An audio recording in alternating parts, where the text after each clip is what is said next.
Former socialite Ghislaine Maxwell, who was convicted for sex trafficking, gave her first interview from prison. She expressed sympathy for her friend Prince Andrew. According to the U.S. Sun, she said, quote, "I feel so bad for him. I follow what is happening to him. I consider him a dear friend.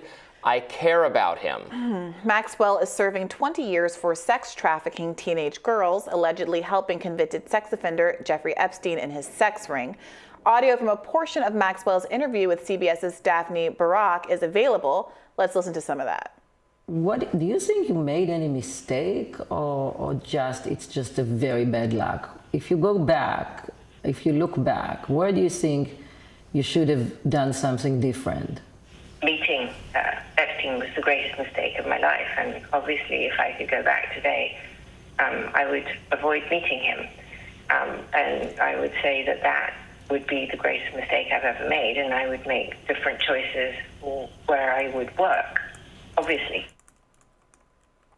I mean, it is interesting to hear her express remorse about meeting Epstein, but to still be kind of vocally supportive of Prince Andrew, regardless of what the implications of that relationship are. Yeah, I mean, if I'm Prince Andrew, I probably don't want her to say that. I want her to say, "Who's that? I don't know who that is. Right. I've never, well, he's some royal or something." Because the suggestion that she cares deeply about him, that suggests that they were actually quite close and that he was potentially or possibly involved in what was going on there. Or at very least aware. I mean, aware, right? You know, right. And I mean, those are the questions we have. How aware were people? What did they know what was going on? How well was this being hidden? It was so pervasive and so abusive over such a long period of time that it begins to strain credulity that there was not knowledge of this kind of stuff. Yeah, and this is one of the lessons that we learned from the whole, Weinstein scandal was that it was an open Hollywood, secret. Every single person. Right. And they joked about it on Family Guy like 5 times. Right. And there were plenty of people across the ideological spectrum. This wasn't a political issue. It was a power issue. And it was a real story about how people were willing to look away. Barack Obama sent his daughter to intern for Weinstein, with all of these things being an open secret. I mean, people just continued to engage. Yeah. I think maybe in our new, hyper partisan reality, it's possible that some conservative outlet would have gone after this sexual predator Hillary Clinton BFF much sooner. Oh, what a topsy-turvy world. Maybe that's the one good thing about our the hell we're living in now of just mutual distrust and dislike across the political spectrum, is that you get some whistleblowers. You can't get away with it. Bad faith whistleblowers that accidentally do the right thing. Yeah.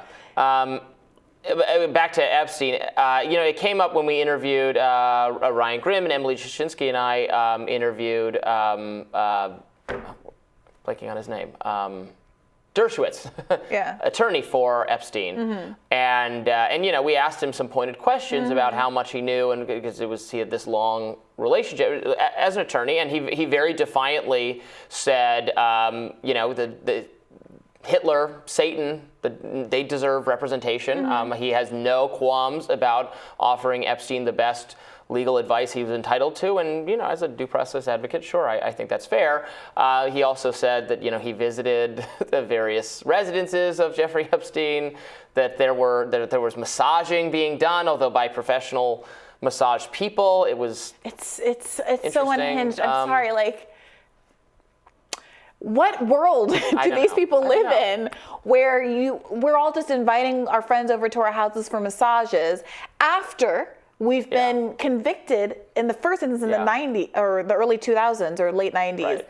of one instant. I don't know if I don't believe he said that it was after the conviction, the massages he got at the residence. I can't recall. I think it was not after. He still had communication with Epstein after the conviction, and he spoke about how easy, that was the thing in that interview that stood out most to me, was how easy it was for Jeffrey Epstein to get on the phone with very rich and very powerful people.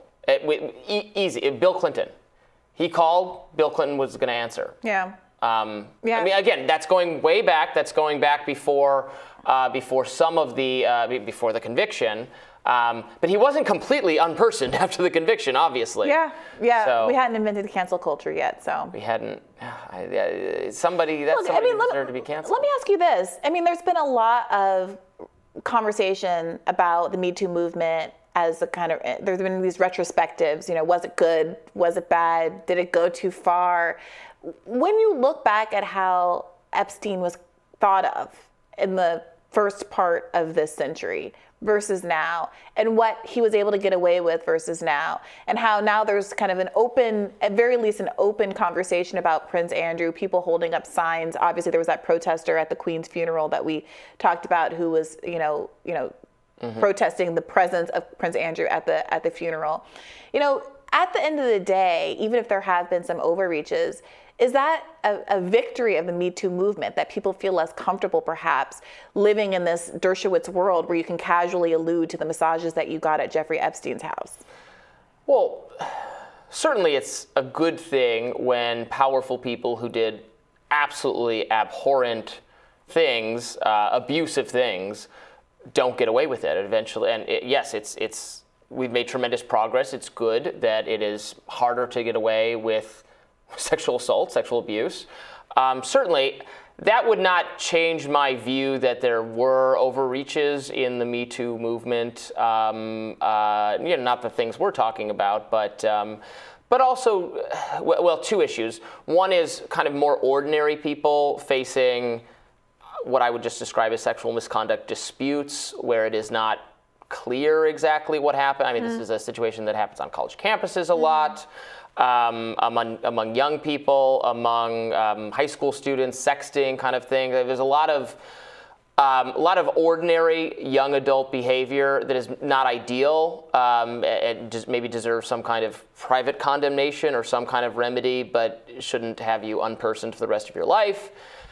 And then also cases that do involve more notable public people, where it is ambiguous because we're litigating things from a long time ago where there isn't a lot of evidence. I mean, I put the Kavanaugh one in this category. I think what happened to Aziz Ansari was horrifying and unfair, and as that was the jump the shark one. That was the jump the shark one. So I still think those things were, some of them very bad, some of them problematic, ambiguous, whatever. But no, I certainly wouldn't write off the entire Me Too movement. Yeah, I do think there's a big distinction between the instances that fall short of any criminal liability and the criminal cases. So obviously this is one where Maxwell will be in jail for 20 years. And what is, I think, interesting about this interview is that despite the kind of guilt that at least under our legal system now applies, there's still this almost casual willingness to pull people into that orbit.